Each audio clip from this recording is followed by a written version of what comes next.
네, 야권 소식 종합해봤습니다. 자, 이재명 대표가 골드 버튼을 받았습니다. 유튜브로부터. 예. 자, 친일 넘어 종일 정권이다. 일본을 따르는 정권이다. 조국 신당 대표가 얘기한 것이고요. 자, 김남국 의원은 셀프 변론에 나서기로 했다는 소식까지 묶어서 전해드리도록 하겠습니다. 자, 이재명 대표 유튜브를 굉장히 많이 찍고 영상도 많이 올리고 하는데 구독자 100만 명을 넘어섰다고 합니다. 처음으로 국내 정치인 중은 처음이라고 하는데 자, 여러 영상 올린 거 한번 영상을 확인하시죠. 지금 오전 재판 끝나고 휴정하고 있는 시간입니다. 자, 이제 식사는 적당히 때웠고, 여러분 반갑습니다.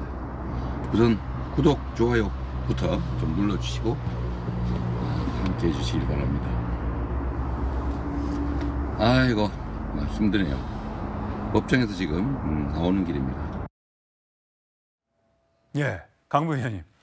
사실 유튜브 요즘에 굉장히 많이 합니다. 예. 뭐 추미애 대표 같은 경우는 유튜브 100만 구독자 축하하면서 바이든 대통령도 84만 명이고 오바마 전 대통령도 59만 명이고 윤석열 대통령 61만 명이고 홍준표 대구시장 60만 명이고 뭐 이런 등등인데 이렇게 벌써 100만 넘었다 굉장히 또 칭찬을 하고 있습니다. 근데 저렇게 화면 보면 재판을 끝내고 이렇게 또 휴정 기간에 나와서 유튜브를 찍고 이게 쉬운 일이 아닐 텐데요.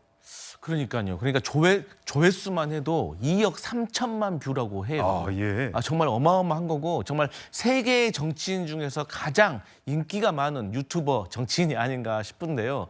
그래서 이제 민주당에서는 이번에 이제 100만 넘은 것을 구독자 넘은 것을 기념하기 위해서 기념 이벤트도 한다고 합니다. 그래서 어떤 이벤트가 있을지도 궁금한데 저는 개인적으로 궁금한 게 저 정도의 유튜브가 되면 수익도 많이 생길 것 같은데 그 수익은 누가 가져가는지 혹시라도 수익이 생긴다고 하면 또 이재명 대표께서 좋은 일에 쓰시는 것도 사실 국민들을 위해서 좋은 일이 될 거라고 생각을 하고요. 또 추미애 대표도 당선인도 부러운지 또 축하 메시지를 보냈습니다. 그래서 부러우면 지는 겁니다. 그렇습니다. 근데 저희 야당에서는 사실 온라인에서 가장 인기가 있었던 분은 고 노무현 대통령이에요. 노사모, 이 카페 문화 하고 오래됐었죠. 그래서 그분들이 사실 지금도 서로 연락하면서 그 모임이 유지되고 있는데 그 이후로는 사실 야당 정치인들 중에서는 SNS에서 강자를 배출하지 못했습니다. 그런데 이재명 대표가 어쨌든 당원들에게도 인기가 많은 만큼 이렇게 유튜브에서도 인기가 많은 걸 보면 어쨌든 민주당의 관심이 많은 것은 국민적인 관심이 많은 것은 사실이다. 이렇게 보여집니다. 뭐 워낙 저렇게 유튜브로 소통을 하다 보니까 가끔은 이제 실수도 하죠. 뭐 일하는 척했다. 뭐 이런 농담 섞인 발언이 나오면서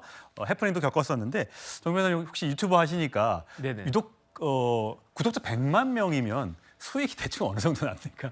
구독자가 중요한 게 아니고 조회수가 중요하다고 저는 알고 있는데 제가 확인해 보니까 이재명 대표 유튜브가 1월 28일에는 87만 9천이었어요. 그러다가 4월 9일 총선 전날 6천 명이 늘어가지고 96만 5천 명 됐다가 4월 10일 총선 날에는 4천 명이 늘어서 96만 9천 명 됐다가 4월 25일에 99만 7천 됐다가 4월 26일에 드디어 이제 100만을 넘어갔다라고 보여지는데 그래서 제가 다른 분들 유튜브 얼마쯤 되나 봤더니 추미애 그 당선자는 이제 되게 부럽다라고 했잖아요.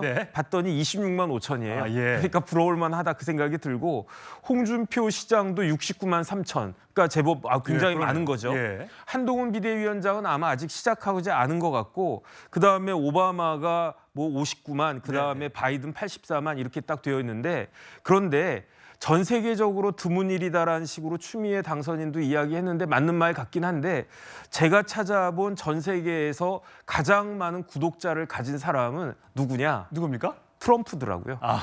트럼프는 무려 285만 명. 그러니까 이재명 대표 100만 넘어간 것도 대단하지만 어쨌든 이렇게 강성으로 그냥 빡빡 던지는 그러한 정치인들이 그 적도 많고 어쨌든 열렬한 지지자도 많고 열렬한 지지자가 많으니까 구독자들도 많고 이런 것이 아닌가 저는 그런 생각이 듭니다.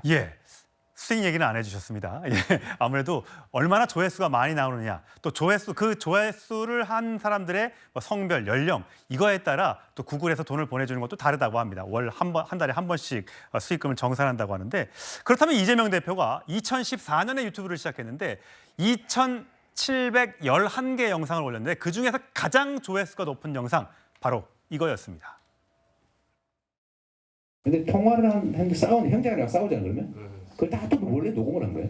지금도 굳이 들으려면 뒤져보면 찾을 수 있어요.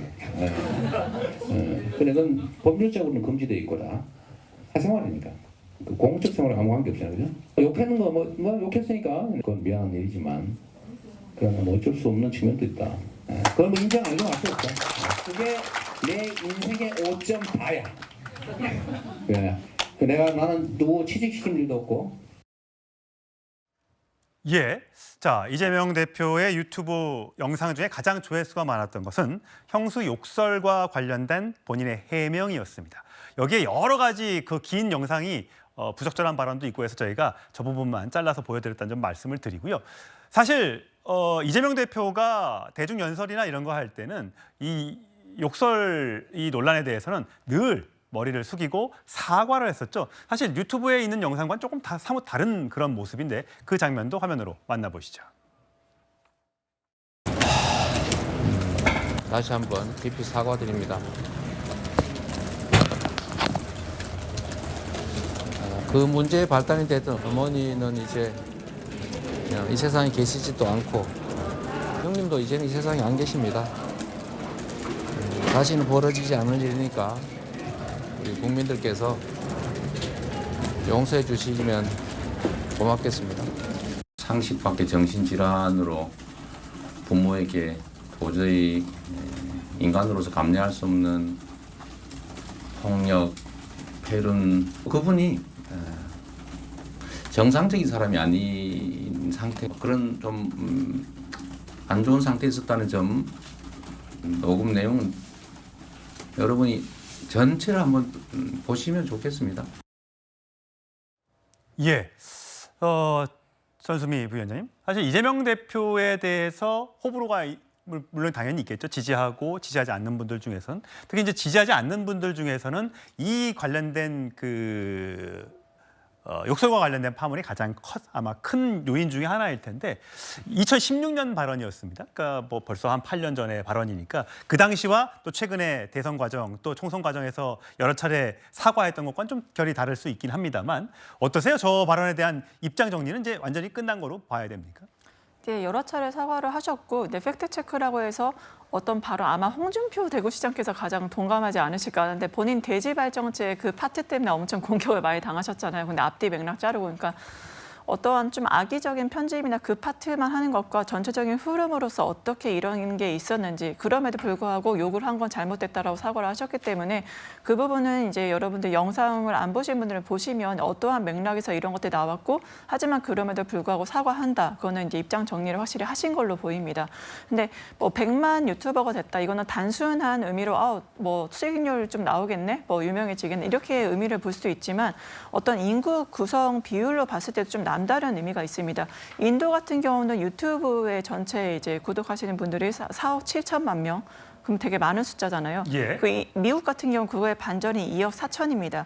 근데 인구 비율로 보자면 그게 그 전체 인도 국민의 33% 정도가 되고 미국은 전체 국민의 72% 정도가 이제 유튜브를 보는 거거든요. 우리나라 같은 경우는 유튜브 전체에 이제 5,100만 인구 중에서 4천 명이 넘는 사람이 유튜브를 이용을 하고 있고 그 중에서 100만 명이 이제 이재명 대표에 대한 이제 구독을 했다라는 그런 의미 자체가 전체 유튜브 인구의 83%에서 83%가 굉장히 많은 사람들이 유튜브 자체를 하나의 채널로 이용하고 있다는 측면에서는 유튜브의 영향력이 대단할 수밖에 없고 그런 영향력이 대단한 유튜브에서 이제 100만 명을 확보했다는 것 자체가 많은 국민들이 이재명 대표에게 미우나 고우나 관심이 많이 가질 수밖에 없다. 영향력 있는 하나의 이제 매체가 되었다라는 평가 또한 가능할 것으로 보입니다. 뭐 유튜브를 통해서 국민들과 또 지지자들과 소통하는 건 좋은데 김 교수님, 사실 요즘에 뭐 여나 보수 진보 정치인들이 너무 또 유튜브를 많이 이용하고 또 특정 유튜브를 많이 구독하고 보다 보니까 너무 이 정치가 양극화가 돼서 보고 싶은 것만 보고 듣고 싶은 것만 들려는 이런 현상도 사실 발생하고 있지 않습니까? 이런 부분에 대해서는 좀 정치인들이 특히 이제 거물급 정치인들은 이런 부분에서 얘기할 때는 너무 한쪽만 바라보지 말고 좀 이렇게 국민을 통합하고 화합할 수 있는 이런 목소리를 좀 내주는 게 좀 필요하지 않겠습니까? 예, 뭐 당연한 말씀이시고요. 단지 보면은 그 이재명 대표도 이제 거의 100만이 됐고 홍준표 대구시장 같은 경우도 한 60여만이 되거든요. 있거든요. 또 정청래 의원도 보니까 한 20여만이 되고 어떻게 보면은 정치인들 중에서 굉장히 센 발언 하시는 분들 또 국민의 입장에서 볼 때 굉장히 사이다 발언하시는 분들이 아무래도 굉장히 뭐 조회수도 많고 또 구독자 수도 굉장히 늘어나고 있는 부분이 있는데 아무래도 이제 그런 부분들을 이제 정치인들이 보면 그 과정을 통해서 강한 팬덤층을 만들고 또 당내 경선이라든가 본인의 선거에 계속 활용하는 그런 부분이 있거든요. 근데 아무래도 그런 과정에서 보면 결국은 등을 돌리는 정치 혐오 현상도 심해지고 그런 것들이 보면 이재명 대표도 어떤 흉기 태를 당했고 배현진 의원도 그런 비슷한 유형의 태를 당했기 때문에 그런 것들이 결국 부메랑이 되어서 정치인들에게 돌아간다는 그런 부분들도 있거든요. 그래서 지금 이재명 대표 같은 경우는 지금 과거의 형성 욕설에서 저는 배운 게 거의 없다고 보이는 게 결국 이번 선거 때도 뭐 이직 발언으로 또 사과를 했고요.